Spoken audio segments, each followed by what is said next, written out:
সহযোগিতা না করে। আপনারা এই ধরনের পরিস্থিতি করলে আমরা এরকম কথা বলবো না। আপনারা একটু স্পেস দিন।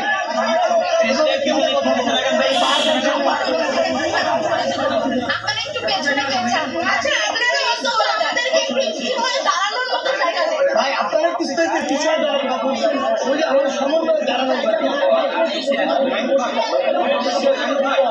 আমরা যদি ভিতরে থাকতাম সবাই বাইরে হয় দেখতেও যায় সমুদ্র দাঁড়ানো।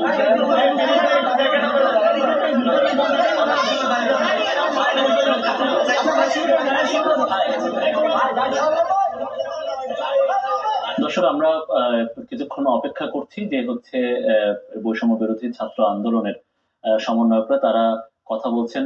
তারা তাদের শিক্ষকদের নিয়ে গিয়েছিলেন তাদের বঙ্গভবনের যে বৈঠক, সেখানে বঙ্গভবনের রাষ্ট্রপতি মোহাম্মদ শাহাবুদ্দিনের সাথে বৈঠকের পরে ঠিক পৌনে 12টার দিকে যে সিদ্ধান্ত, পৌনে 12টার দিকে আমাদের সহকর্মী রাশাদ নিজাম একটু কিছু বলছেন, আমরা একটু সেটা শুনি।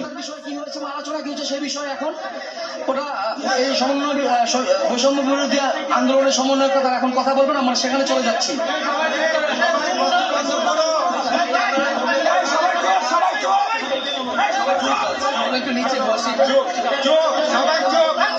আমি একটা কথা বলি, আমাদের সবার পক্ষ থেকে নাহিদ তোমাদের ব্যাখ্যা করবে, শর্ট ব্যাখ্যা, তারপর শেষ।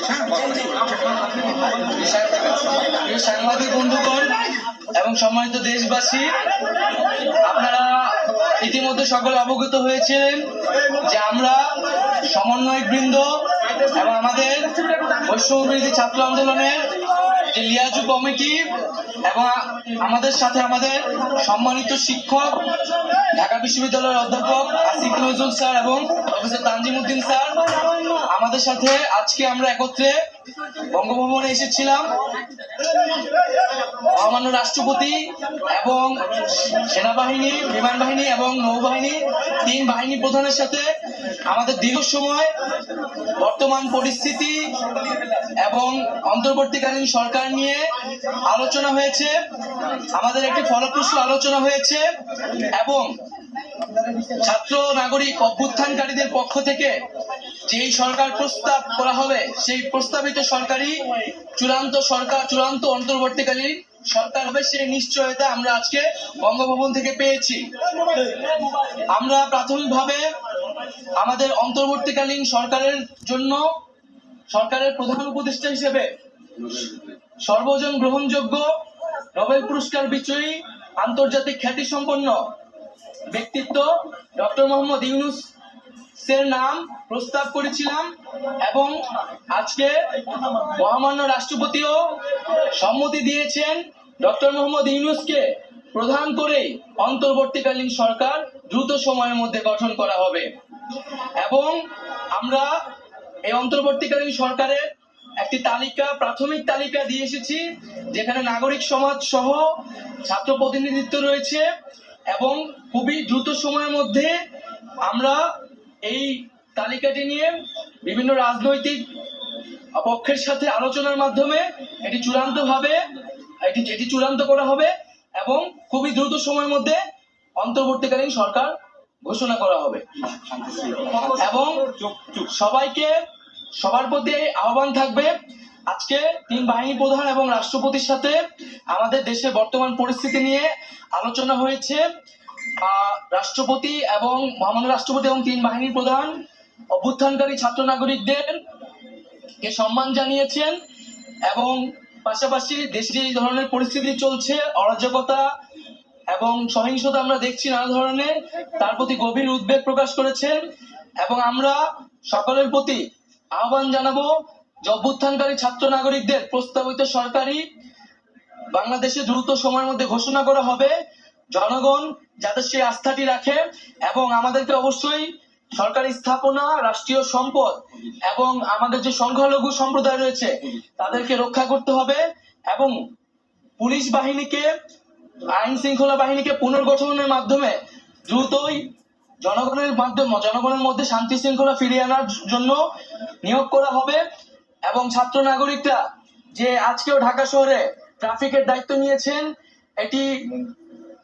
এটি মন্দির পাহারা দিচ্ছেন, এটিকে সবাই প্রশংসা করেছেন এবং দেশের আইন শৃঙ্খলা বাহিনী ফিরে আসা না পর্যন্ত আমাদেরকে সবাইকে সতর্ক থাকতে হবে এবং আমাদেরকে এই যে কোনো ধরনের নাশকতা যাতে না হয়, লুটপাট যাতে না হয়, সেজন্য ছাত্র জনতাকে পাহারা দিতে হবে, সতর্ক অবস্থানে থাকতে হবে।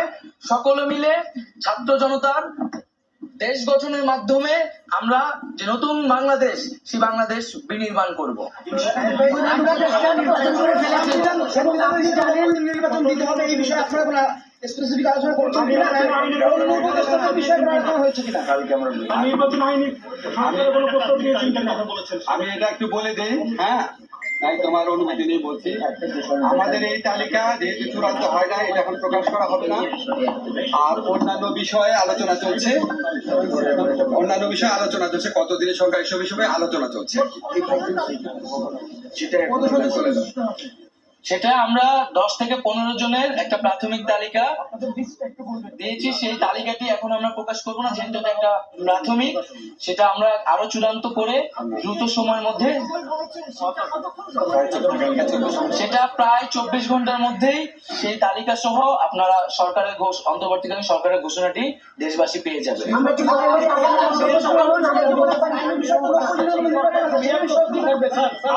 আমি একটা জিনিস বলি, আমরা একটা এক্সট্রাঅর্ডিনারি সিচুয়েশনে এই সরকার গঠন করতে যাচ্ছি। এক্সট্রাঅর্ডিনারি সিচুয়েশনে সরকার গঠনের ক্ষেত্রে বিভিন্নভাবে এটাকে বৈধতা দেওয়ার সাংবিধানিক রীতি আছে, নিয়ম আছে, সেটা ফলো করা হবে। সরকারের মেয়াদ এখনই ঠিক করা হয়নি, ওইটা আমাদের এই ছাত্র জনতা, আমাদের যারা সমন্বয়করা, উনাদের প্রস্তাব ক্রমে ডক্টর মোহাম্মদ ইউনূসকে তত্ত্বাবধায়ক সরকার প্রধান হিসেবে আমাদের রাষ্ট্রপতির সম্মতি জানিয়েছেন। অন্তর্বর্তীকালীন সরকার হিসেবে উনি আসার পর এই ব্যাপারে একটা ঘোষণা আসবে। আমি আপনাদেরকে অনেক কথা বলি অনেক ব্যাপারে, আজকে আমি শুধু দুইটা কথা বলার জন্য আসছি। একটা হচ্ছে, আমি আমাদের ছাত্র যারা সমন্বয়ক আছে, নাহিদ, আসিফ, তারপরে আপনার হাসনাত, সারজিদ, বাকের, আজকে ওদের সহ অন্যরা, মানে মূলত আলোচনা করেছে 4 জন। তো ওদের যে আলোচনার স্কিল দেখেছি, ওদের যে আলোচনার আউটকাম দেখেছি, এটা একটা মুগ্ধ করার মতো, মানে আমি নিজে বিশ্বাস করতে পারি না আমরা এত ম্যাচিউরলি সবকিছু এত ডিল করতে পারি। আমরা খুবই লাকি, আমরা শুধুমাত্র মানে অভ্যুত্থানের নেতা পাই নাই, ইনশাআল্লাহ আমার মনে হয় রাষ্ট্র গঠনের নেতা আমরা পেয়ে গেছি ওদের মধ্যে। আরেকটা কথা, এটা আমাদেরকে বলতেই হবে, আমাদের সেনাবাহিনী, আমাদের নৌবাহিনী, আমাদের বিমান বাহিনী, ওনারা অত্যন্ত আন্তরিকতার সাথে আলোচনা করেছেন এবং আমাদের কাছে ওদের সম্পর্কে এত প্রশংসা করেছেন। এবং ওনারা এই যে ছাত্ররা যে বিভিন্ন জায়গাতে ট্রাফিকের দায়িত্ব পালন করছে, মন্দির পাহারা দিচ্ছে, এটা ওরা অনেক প্রশংসা করেছেন। এবং ওনারা আমাদের এই সমন্বয়কদের দেখে এখনকার তরুণদের প্রতি ওনাদের প্রত্যাশা, শ্রদ্ধাবোধ আমার মনে হচ্ছে অনেক বেড়ে গেছে। ওনারা অনেক সহযোগিতা করেছেন, অনেক কষ্ট করেছেন। আপনারা জানেন আমরা কত ঘন্টা যাওয়া আলোচনা করছি। আমরা মনে করি যে, আমার ব্যক্তিগত অভিমত, নিশ্চয়ই নাহিদও স্বীকার করবে, যে আমরা এই যে সেনাবাহিনী আছে, বিমান বাহিনী আছে, নৌবাহিনী আছে, ওনাদের প্রতিনিধিরাও আমাদের পক্ষ থেকে ধন্যবাদ জানাই। বর্তমানে দেশে যে পরিস্থিতি চলছে, তাতে একটা সরকার কত প্রয়োজন, আইন শৃঙ্খলার অবনতি খুব বেশি। কেউ মনে করছে যে কালকেই শপথ বা আজকে শপথ হলে ভালো হতো, একটা সরকার পেলে ভালো হতো। প্রধান উপদেষ্টা যখন সিদ্ধান্ত হয়ে গেছে, তখন কালকে শপথ অনুষ্ঠান বা সরকার গ্রহণ বা কার্যক্রম শুরু করার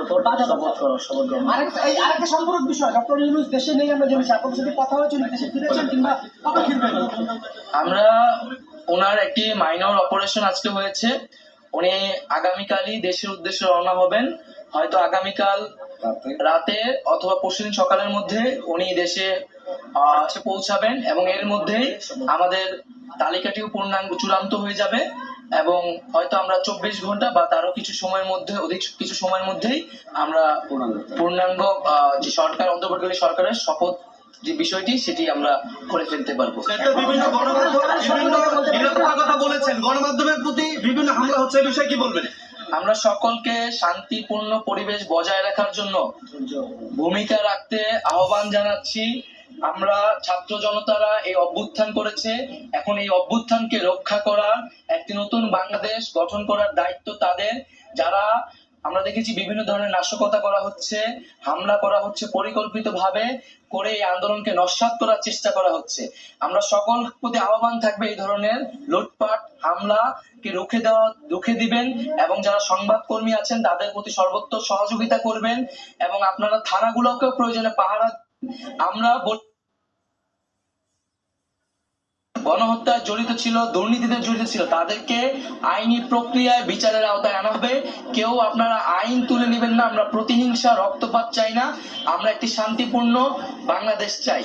আর আমরা একটি কথা বলে শেষ করছি যে আমাদের আজকে আমরা 15 জনের একটি সদস্য এসেছিলাম, আমাদের প্রতিনিধি দল এসেছিলাম, আমাদের সমন্বয়কদের পক্ষ থেকে 11 জন এসেছিলেন, আর আমাদের লিয়াজু কমিটির পক্ষ থেকে মাহফুজ আলম এবং নাসির আব্দুল্লাহ এসেছিলেন, এবং আমাদের শিক্ষকদের পক্ষ থেকে অধ্যাপক আসিফ নজরুল স্যার এবং অধ্যাপক তানজিম উদ্দিন স্যার আমাদের সাথে আজকের আলোচনা ছিলেন। আমরা 3 বাহিনী প্রধান এবং মহামান্য রাষ্ট্রপতির সাথে আমাদের লিয়াজু কমিটির 2 সদস্য এবং আমাদের সমন্বয়কদের পক্ষ থেকে 2 জন আলোচনা করেছি। অন্তর্বর্তী সরকারে কি শিক্ষা প্রতিষ্ঠানের ছাত্র রাজনীতি থেকে আপনার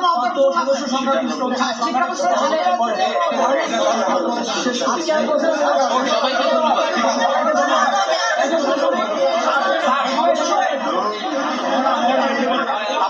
আপনারা যেমন দর্শক